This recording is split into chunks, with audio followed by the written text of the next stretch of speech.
Dalam proses belajar membuat website ini, saya ingin menasihatkan anda supaya jangan takut untuk mencuba teknik-teknik yang saya ajarkan di dalam website ini. Kerananya walaupun website anda telah disiarkan di dalam internet, tetapi mereka masih belum tahu lagi, tidak ada siapa yang tahu lagi URL yang mempunyai website anda ini. Walaupun memang website ini boleh dimasuki, boleh dilihat oleh siapa-siapa, tetapi siapa yang tahu website ini masih, saya rasa tidak ada orang tahu selagi anda tidak promosikan URL ini. Okey, jadi jangan takut untuk mencuba supaya anda boleh membuat website anda sendiri. Dan satu lagi, walaupun di sebelah kanan ini file-file ini tersimpan di dalam server anda di USA sana, di bangunan GDI, anda masih boleh melakukan apa sahaja kepada file-file di sini. Sama ada anda ingin delete, macam contoh latihan tadi kan, kalau saya nak delete, saya hanya perlu klik di sebelah kanan dan delete. Dia akan delete. Maksudnya di sebelah kanan ini walaupun berada di tempat yang sangat jauh, tetapi hanya anda yang boleh mengawal apa yang berada di dalam server anda ini. Okay, jadi jangan takut untuk mencuba. Okey, video kita kali ini bagaimana saya nak memasukkan video daripada YouTube, okey,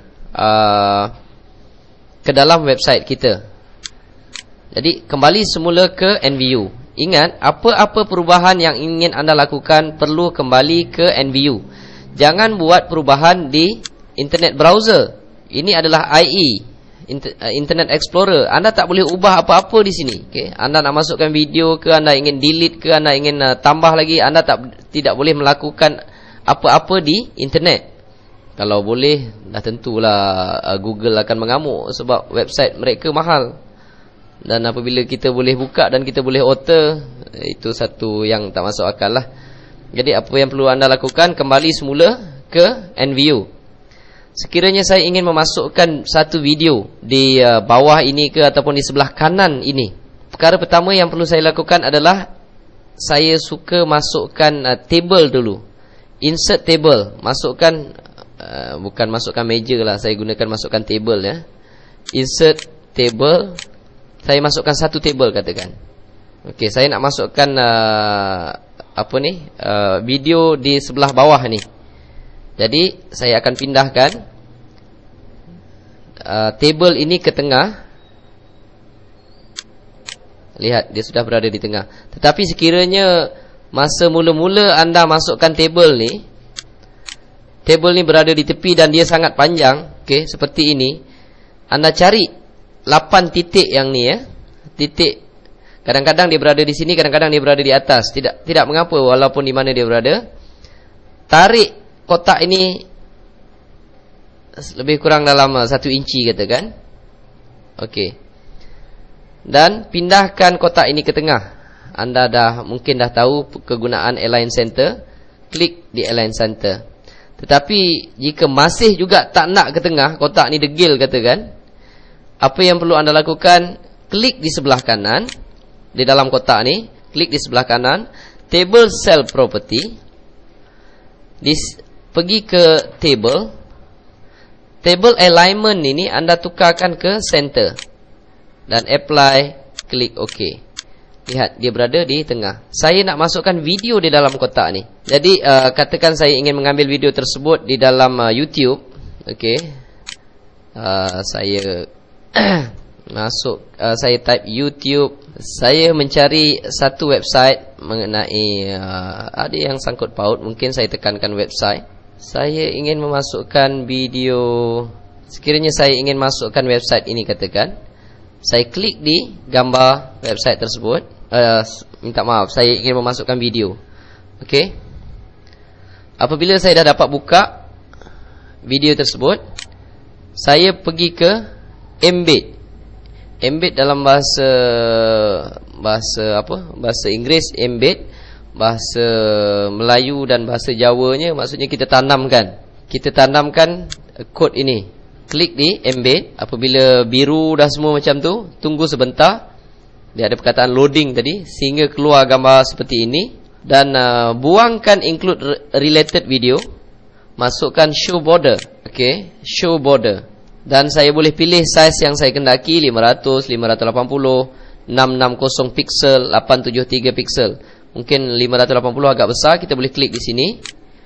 Dan kita boleh pilih border, iaitu sempadan ataupun frame.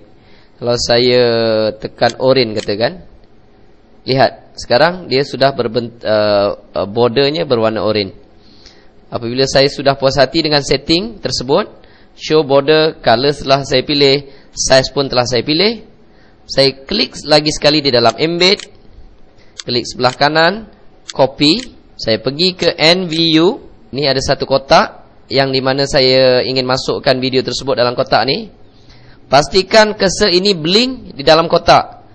Tekan source dan saya nak pastekan HTML code dalam embed tadi di dalam source ini. Apa yang perlu saya lakukan hanyalah tekan Ctrl terlebih dahulu dan ketuk V sekali. Ctrl V, ketuk sekali saja. Kembali semula ke normal.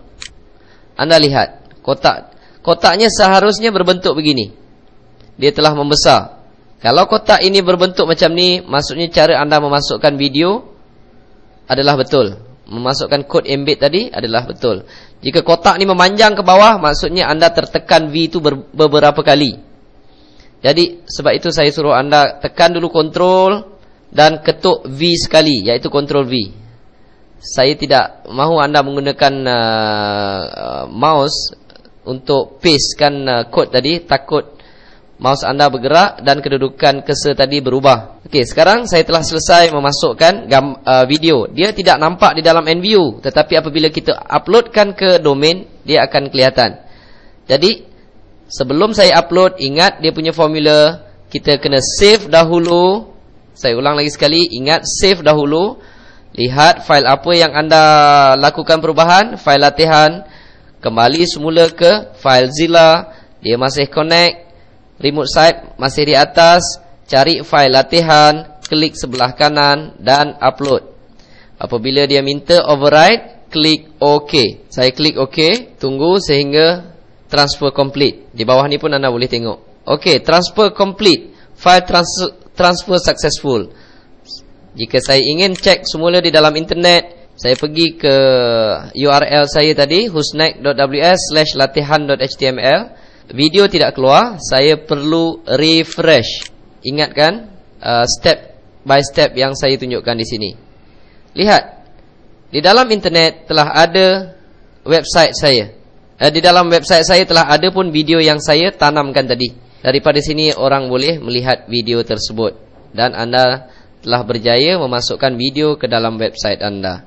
Okey, selamat mencuba. Kita jumpa di tutorial selepas ini. Terima kasih.